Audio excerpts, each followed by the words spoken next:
Bom dia, pessoal. Vamos ler agora a palavra do Senhor.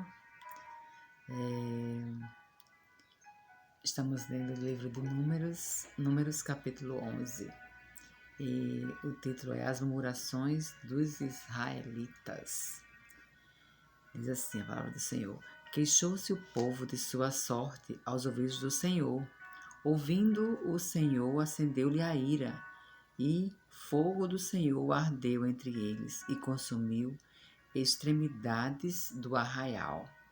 Então o povo clamou a Moisés, e orando ao Senhor, o fogo se apagou. Pelo que chamou aquele lugar Taberá, porque o fogo do Senhor se acendera entre eles. E o populacho que estava no meio deles veio a ter grande desejo de comida dos egípcios, pelo que os filhos de Israel tornaram a chorar também. Disseram: Quem nos dará carne a comer? Lembramo-nos dos peixes que no Egito comíamos de graça, dos pepinos, dos melões, dos alhos silvestres, das cebolas e dos alhos. As pessoas estão voltando-se, né? Querendo comer aquela comida que comiam antes. Agora, porém, seca-se a nossa alma e nenhuma coisa vemos senão este maná. Era o maná como somente de coentro e a sua aparência semelhante à de bidélio. Espalhava-se o povo e o colhia, e em moinhos o moía, ou no grau o pisava, e em panelas a cozia, e deles fazia bolos. O seu sabor era como o de bolos amassados com azeite. Quando de noite descia o orvalho sobre o arraial, sobre este também caía o maná. Então aqui as pessoas recebiam o maná do céu, mas reclamavam, né? Vamos ler aqui os comentários. Versículo 1. Acendeu-se-lhe a ira antes de Deus ter revelado sua lei, a sua aliança no Monte Sinai. A murmuração do povo foi tratada com menos severidade. A mais plena revelação de Deus exige um comportamento melhor, né? O 3. Israel murmura contra Deus e contra Moisés, queixando-se contra o maná do céu. Queria carne quando tinham rebanhos em abundância, e numa revolta de incredulidade disse: Quem nos dará carne a comer? Versículo 4. Deus lhes satisfaz o apetite físico, mas suas almas emagreceram. Está no Salmo 106, versículo 15. Vamos ler. 106, Salmo 106, versículo 5. Não, versículo 15. 106, versículo 15. Diz assim: Concedei-lhes o que pediram, mas fez definhar-lhe a alma. Então, ele concedeu a comida, mas fez definhar a alma, né? Então, quem nos dará a carne? Deus lhe satisfez o apetite físico, mas suas almas emagreceram, né? Suas almas definharam, né? Solene advertência aos ministros de Deus. Sempre haverá na igreja de Deus os descrentes que murmuram contra a causa de Deus e tomam partido com os leais e fiéis. Mesmo assim, os ministros devem permanecer firmados em Deus, preocupados em fazer somente aquilo que Deus deseja. A igreja deve ser divertida a que haja amor, que haja maior união e compreensão da parte dos membros para seu ministro, para juntos colimarem os superiores propósitos do reino de Deus. Os versos 1 a 10 nos ensina por que não porque não nos devemos queixar. Por isso, revelam a falta de confiança em Deus. Primeiro, né? Porque isso revela uma falta de confiança em Deus. Segundo, porque é falta de visão. Terceiro, porque nos traz grandes prejuízos. E quarto, porque é a própria ingratidão, né? Deus dando o melhor do céu e essas pessoas reclamando, né? E nós, quantas vezes nós também reclamamos, né? Às vezes Deus também nos dá tantas coisas maravilhosas e nós também estamos aqui, muitas vezes reclamando porque não é do jeito que a gente quer, né? O verso 6, esta falta de fé, de obediência, de gratidão e de humildade mostra quão longe o povo ficara do agrado de Deus. Né? Hebreus 11, 6. Hebreus 11, 6.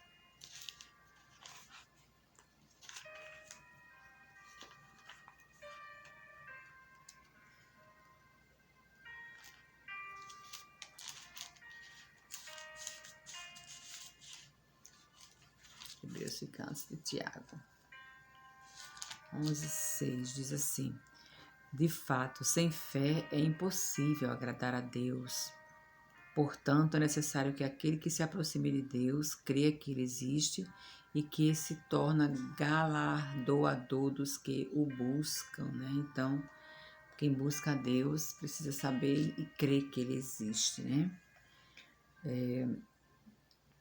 Aí fala mais assim: o 11º capítulo nos ensina, o 11º capítulo 11, né, que nós estamos lendo, nos ensina, primeiro, o descontentamento é fruto da falta de fé em Deus, certo? E constitui um perigo espiritual muito grave. Segundo, a influência dos de fora, populacho, né, que fala no versículo 4, pode influir na espiritualidade dos fiéis. 3. A vida espiritual dos homens que têm preocupações e fardos pesados facilmente sofre uma diminuição, mas isso não aconteceria se houvesse mais apego às promessas de Deus. Então, aqui a gente tem que estar mostrando que nós precisamos ter mais apego às promessas de Deus, né? Está em Tiago 1,5. Tiago 1,5. Tiago 1,5 diz: se, porém, algum de vós necessita de sabedoria, peça a Deus que a todos dá liberalmente e nada lhes impropera e se lhes há concedida. Então, se alguém precisar de alguma coisa, sabedoria, né? Precisa de sabedoria, principalmente, porque com sabedoria nós alcançamos muitas coisas, né? Sendo sábios. Então, Deus revela misericórdia e compaixão aos filhos errantes. Não se pode não se pode limitar, nem monopolizar os dons do Espírito Santo, né? O generoso se regozija ao ver a evidência da presença do Espírito Santo na vida do seu próximo. Então, aqui nós temos muitos ensinamentos nesse capítulo, né? E o versículo 7, maná. A palavra é semelhante à expressão hebraica que é isto. Este pão que Deus mandou dos céus para seu povo no deserto era semelhante à semente de coentro, com o sabor de farinha com mel e de consistência resinosa. Este pão gostoso, milagroso e celestial é figura de Jesus Cristo. Olha só que maravilha. Está em João 6,48. Vamos ler João 6,48.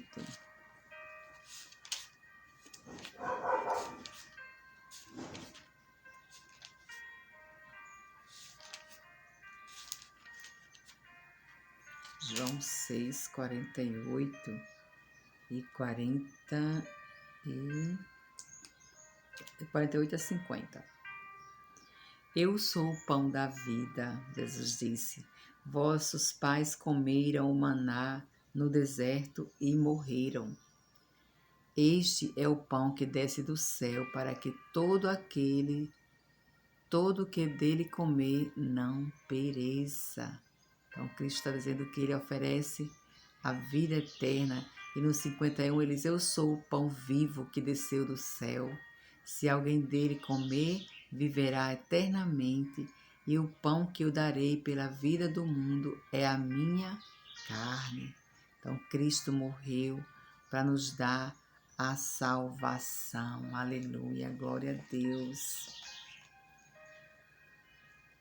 Agora vamos ler os versículos 10 em diante. Moisés acha pesado o seu cargo. Moisés agora está achando pesado, né, o seu cargo. Então Moisés ouviu chorar o povo por famílias, cada um à porta da sua tenda. E a ira do Senhor grandemente se acendeu e pareceu mal aos olhos de Moisés. Disse Moisés ao Senhor: por que fizeste mal a teu servo? E por que não achei favor aos teus olhos, visto que puseste sobre mim a carga de todo este povo? Concebi eu, porventura, todo este povo? Dei-o eu à luz para que me digas: leva-o ao teu colo como leva a criança que mama, a terra que sob juramento prometeu a seus pais? De onde teria eu carne para dar a todo este povo? Pois chora diante de mim, dizendo: dai-nos carne, que possamos comer. Eu sozinho não posso levar todo este povo, pois me é pesado demais. Se assim me tratas, mata-me de uma vez, eu te peço. Se tenho achado favor aos teus olhos, e não me deixes ver a minha miséria. Aqui Moisés tinha uma oração ao Senhor, ele ora realmente muito desesperado, né? Aquelas pessoas chorando, pedindo para que ele desse carne, então ele ficou desesperado. Então vamos ler o que diz aqui, os versículos de 10 a 15, né? Que é onde Moisés já faz esse desabafo com Deus, né? Moisés também se queixa, refletindo a rebelião do povo nas suas próprias atitudes. Rebela-se contra a sua vocação, que o levou a abandonar uma situação de conforto e de honra para padecer privações e graves responsabilidades, e ainda por cima aguentar as injúrias das pessoas totalmente inferiores a ele. Queixa-se da própria vida, pecando assim contra Deus. Pois é. Quantos de nós, né, muitas vezes temos essa atitude de orar desse jeito? Senhor, eu não aguento mais, essa carga que o Senhor me deu, né? Mas nós devemos nos regozijar, né? O correto é dizer: Senhor, muito obrigada por essa oportunidade. Muito obrigada por estar podendo mostrar o meu amor a Ti. Mas nós somos falhos, né? Nós somos falhos. E Moisés mostrou aqui que também é um homem falho, que também é um homem fragilizado, né? E aí, Deus é maravilhoso, né? E Deus designa 70 anciãos para ajudar a Moisés. Vamos ler agora o versículo 16 em diante. Disse o Senhor a Moisés: ajunta-me 70 homens dos anciãos de Israel, que sabes serem anciãos e superintendente do povo, e os trarás perante a tenda da congregação, para que assistam ali contigo. Então, Deus designou 70 homens para ajudar Moisés, né? Então descerei e ali falarei contigo. Tirarei do Espírito que está sobre ti e o porei sobre eles. E contigo levarão a carga do povo, para que não a leves tu somente. Que Deus bondoso, né? Mesmo Moisés tendo se indignado diante dele, ele realmente viu a oração de Moisés e realmente ele compreendeu, né? Isso me deixa muito, muito, muito emocionada, porque isso mostra como o nosso Deus, ele é zeloso, né? Mesmo nós sendo falho, Ele nos olha com amor, né? E compreende nossas dores, né? E ele compreendeu a dor de Moisés. Diz ao povo: santificai-vos para amanhã, e comereis carne, porquanto chorastes aos ouvidos do Senhor, dizendo: quem nos dará a comer? Íamos bem no Egito, pelo que o Senhor vos dará carne e comereis. Então, aqui Deus também satisfazendo a vontade daquelas pessoas, né? Dando carne. Não comereis um dia, nem 2 dias, nem 5, nem 10, nem ainda 20, mas um mês inteiro. Então Deus aqui dá um mês inteiro de carne àquelas pessoas, né? Até vos sair pelos narizes, nossa, até que vos enfastieis dela, porquanto rejeitaste o Senhor que está no meio de vós e choraste diante dele, dizendo: porque saímos do Egito, né? Quantas vezes nós saímos do pecado e às vezes a gente fica se lamentando, né? Era tão bom aquilo que eu fazia, aquele pecado que eu cometia, era tão delicioso, né? Então nós não devemos sentir saudades, né? De quando estávamos distante do Senhor, nós não devemos sentir saudades. Respondeu Moisés: 600.000 homens de pé, é este povo no meio do qual estou. E tu disseste: dá-lhe-eis carne, e a comerão um mês inteiro? Não, ele não está perguntando. Ele diz assim: respondeu Moisés: 600.000 homens de pé, é este povo no meio do qual estou. E tu disseste: dá-lhe-eis carne, e a comerão um mês inteiro. Matar-se-ão para eles rebanhos de ovelhas e de gado que lhes bastem? Ou se ajuntarão para eles todos os peixes do mar que lhes bastem? Porém o Senhor respondeu a Moisés: ter-me-ei encurtado a mão do Senhor? Agora mesmo verás se cumprir ou não a minha palavra. Que Deus maravilhoso! Saiu, pois, Moisés e referiu ao povo as palavras do Senhor. E ajuntou 70 homens dos anciãos do povo e os pôs ao redor da tenda. Então o Senhor desceu na nuvem e lhes falou, e tirando do espírito que estava sobre ele, o pôs sobre aqueles 70 anciãos. Quando o espírito repousou sobre eles, profetizaram, mas depois nunca mais. Porém, no arraial ficaram 2 homens, um se chamava Eldade e o outro Medade. Repousou sobre eles o espírito, porquanto estavam entre os inscritos, ainda que não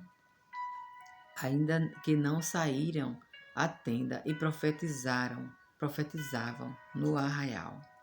Então correu um moço e anunciou a Moisés e disse: Eldade e Medade profetizam no arraial. Josué, filho de Num, servidor de Moisés, um dos seus escolhidos, respondeu e disse: Moisés, meu senhor, proíbe-lo. Porém Moisés lhe disse: Tens tu ciúmes por mim? Tomara todo o povo do Senhor fosse profeta, que o Senhor lhes desse o seu espírito. Depois Moisés se recolheu ao arraial, ele e os anciãos de Israel. Então aqui vamos ler os versículos 16 em diante, vamos ler os comentários, né? 70 homens. A misericórdia de Deus se revela na ação de dar alívio ao seu servo sobrecarregado. Olha só que coisa maravilhosa. Estes 70 anciãos são apontados para ser líderes religiosos, assistindo no tabernáculo. Cheios do Espírito, portanto, não devem ser confundidos com os procuradores de Moisés, que, em resposta a uma ideia moralmente humana, foram escolhidos para funções mormente cívicas, para ajudar as questões fáceis. Deus ordena a Moisés a escolha dos seus auxiliares e sobre eles faz repousar o seu Santo Espírito, né? O verso 20, Deus envia carne, mas castiga a incredulidade e a dureza do coração do povo. Mostra amor, mas exercita a justiça. Comer até sair pelos narizes é comer até vomitar. Então, Deus disse: vocês querem carne? Vou dar carne, mas vocês vão comer até vomitar, né? O 23, a mão do Senhor significa a parte ativa da personalidade de Deus, sua atividade no mundo. Estas mãos são prontas a ajudar, são prontas a socorrer e consolar, são prontas a guiar. Aleluia, né? Glória a Deus por isso. O verso 29, Moisés, depois das suas queixas apresentadas numa oramá, né, revela sua volta à plenitude da comunhão com Deus pela sua verdadeira humildade e pelo zelo com vistas ao verdadeiro progresso espiritual do povo de Deus em geral. No verso 29, quando ele fala, porém Moisés lhe disse, tens tu ciúmes por mim? Tomara todo o povo do Senhor fosse profeta, que o Senhor lhes desse o seu espírito. Então aqui Moisés realmente está voltando a ser humilde, né? E reconhecendo que precisava realmente de Deus, né? Agora vamos ler o versículo, vamos deixar aqui o versículo 31 para depois, né? Vamos orar. Senhor nosso Deus e nosso Pai, muito obrigada, Senhor Deus, pelo teu amor, obrigada pelo teu cuidado, obrigada, Senhor Deus, porque o Senhor é santo, o Senhor nos ama, obrigada, Pai, porque o Senhor escuta nossas orações. Pai querido, eu te peço que abençoe cada pessoa que está vendo esse vídeo, Pai. Pai querido, eu te peço, Senhor Deus, pela vida das pessoas que estão doentes, Senhor Deus, que o Senhor chegue com providência na vida de cada um, Pai amado. Em nome de Jesus, eu te oro nesta manhã gloriosa e te agradeço por tudo, meu Pai. Em nome de Jesus, amém.